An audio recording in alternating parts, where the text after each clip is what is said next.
Päivi! Ja. Huomenta, Satu. Päivi, oletko huomannut, että olet saanut kutsun Comic Con Gamesiin Tukholmaan? Olen kyllä. Siksi olen käyttänyt koko yön valmistellen cosplay-asuinen tapahtumaa varten.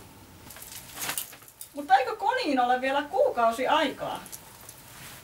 Pitää aloittaa ajoissa.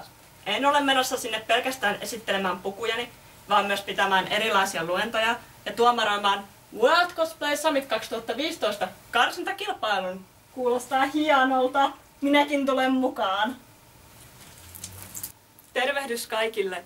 Minä olen Päivi Asikainen, Nordic Cosplay Championship 2014 voittaja. Ja minä olen Satu Asikainen. Yhdessä Päivin kanssa me muodostamme cosplay-kaksikon Uruhara FC. Tukholmassa tavataan.